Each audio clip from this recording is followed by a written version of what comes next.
The cockpit goes silent. Not quiet, silent. The kind of silence that should never exist inside a Boeing 767, flying at 41,000 feet. No engine no electrical whine, just wind screaming past the windows and two men staring at a dashboard that is dying in front of them, one light at a time. Captain Robert Pearson grips the controls of a machine that suddenly weighs nothing but momentum. Both engines are gone, not sputtering, gone. The instruments blink out one after another because the engines that power the electricity have stopped turning. He is flying 132 people across Canada, and right now, he is flying the most advanced airliner in the sky like it is a 100-ton glider with no power and barely any instruments left to trust. First Officer Maurice Quintal grabs the checklist. His hands are steady, but his mind races through one impossible question. How does a brand new aircraft simply run out of fuel in the middle of the sky? Nobody in that cockpit knows yet that the answer traces back to a single number. A number typed into a calculation on the ground hours earlier by people who trusted the wrong unit of measurement. A mistake small enough to fit on a sticky note, now falling out of the sky at 300 miles an hour. This is not fiction. This happened on July 23, 1983, and the way it ends will become one of the most studied stories in aviation history. Hours earlier, in Montreal, nobody suspects a thing. Air Canada Flight 143 is being prepared for a routine trip to Edmonton with a stop in Ottawa. The aircraft is a Boeing 767, one of the most advanced jets Air Canada has ever flown, built with a computerized fuel system meant to make human error almost impossible. Canada has just switched its aviation industry from imperial units to metric. Pounds are out, kilograms are in. It sounds like a small change. It is not. The fuel gauge on this aircraft is malfunctioning, so the ground crew calculates the fuel manually, and they use the wrong conversion factor. They needed the fuel's weight in kilograms. They calculated it using a number meant for pounds. The paperwork looks correct. It is not close to correct in reality. The plane has less than half the fuel it needs to reach Edmonton, and nobody notices. There is no warning light for a math error. The doors close. The engines start. Flight 143 licks into the sky carrying a hidden countdown nobody on board can see. For the first hour, everything feels ordinary. Passengers read magazines. Flight attendants serve drinks. Then, a warning tone. Faint, easy to dismiss. A fuel pressure warning on the left side. Fuel pumps fail sometimes. It is not on its own.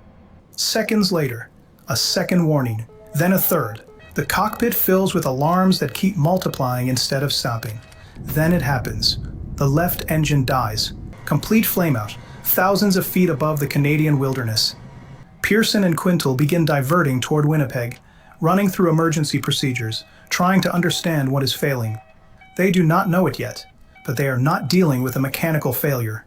They are dealing with an empty tank. Less than 3 minutes later, the second engine flames out too. Both engines, gone. Every screen that depends on engine-generated power begins shutting down. The pilots are staring at a fraction of the instruments they had seconds earlier. No throttle, no thrust, nothing left to burn. They are now flying the world's most modern airliner as a glider. A small emergency device, the ram air turbine, drops from beneath the fuselage. A tiny propeller spun by rushing air, generating just enough backup power to keep the most essential instruments alive. It is not designed to fly the plane. It is designed to buy a few extra minutes of control. Those minutes are all they have. Pearson does something no other pilot on this aircraft type has needed to do in a real emergency. He begins calculating glide distance by feel, using a skill from his personal life that has nothing to do with commercial aviation. Years earlier, Pearson was a glider pilot, a hobby, something he never expected to need at 41,000 feet in a 200,000-pound jet. Quintal is thinking about geography. He grew up near a small Manitoba town and remembers an old airfield there, a decommissioned Royal Canadian Air Force base. He is not certain it is still usable. He is not certain of the runway length. He is not even certain it still exists as an airstrip. But it is close, and close is the only thing that matters now. Air traffic control clears them toward it. The airfield is called Gimli. What none of them know is that the old Gimli Air Base is no longer just an abandoned runway. Part of it has been converted into a racetrack, and on this Saturday afternoon, it is hosting a community car event. Families, campers, vehicles parked along the runway, children running near the very strip of asphalt a 200,000-pound aircraft with no engines is now silently gliding toward. Nobody on the ground has any idea what is coming. Inside the cockpit, Pearson fights an aircraft that behaves nothing like it should. Without engines, a 767 loses more than thrust. It loses the systems that assist the pilot's every movement. Pearson is muscling the aircraft through the sky using instinct built from small gliders decades earlier. Descending faster than expected, he realizes he will not make a normal approach. The plane is too high, too fast, and Gimli is coming up too quickly. So he does something almost never used in commercial aviation. He puts the aircraft into a controlled sideways slip, dropping altitude rapidly while keeping it aligned with the runway. A technique borrowed entirely from his glider days. Not something taught for jets this size. Not something the passengers behind him understand, except for the sudden, sickening lean of the aircraft as the ground rushes closer. Below, someone finally looks up. A silver shape, wings level, descending in eerie silence, aimed directly at a runway lined with cars, tents, and people who have no idea an airliner is about to land among them. Shouting begins.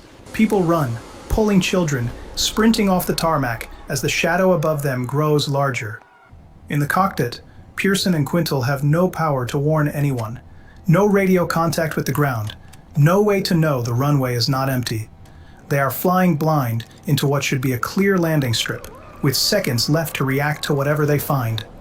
The wheels touch down, hard, faster than a powered landing, because without engines there is no controlled thrust to soften it. The nose gear collapses almost immediately, throwy sparks as the aircraft grinds forward on its belly and remaining gear. Directly ahead, a guardrail, placed there for the go-kart track running along part of the strip. An obstacle nobody in that cockpit could have anticipated. For one terrifying second, it seems the story might end in disaster after surviving everything before it. But it does not. The aircraft grinds to a stop, nose crushed into the ground, sparks still trailing behind it. Then silence again, a different kind of silence. The silence of 163 people, passengers and crew combined, realizing they are alive. There are minor injuries during the evacuation, downslides steeper than usual because of the collapsed nose. Nothing more. No fatalities, not one. Investigators arrive within hours, already suspecting what happened. It does not take long to trace it back. The fuel calculation converted with the wrong formula. The malfunctioning gauge that forced a manual measurement in the first place. A chain of small, ordinary failures that combined into something that should have ended in catastrophe. Instead, it becomes something else. A case study. A legend inside aviation training programs for decades to come. Pilots study every second of that flight, from the silent cockpit at 41,000 feet, to the sideways slip no simulator had prepared anyone for, to the guardrail that almost undid everything at the final moment. The aircraft is repaired and flies for years afterward. Among the pilots and engineers who know its history, it carries a nickname that follows it for the rest of its existence. The Gimli Glider, a plane that lost both engines at cruising altitude, glided nearly 17 miles with no power and landed on a runway that had secretly become a racetrack, missing catastrophe by seconds, and a single skill nobody expected a commercial pilot to need.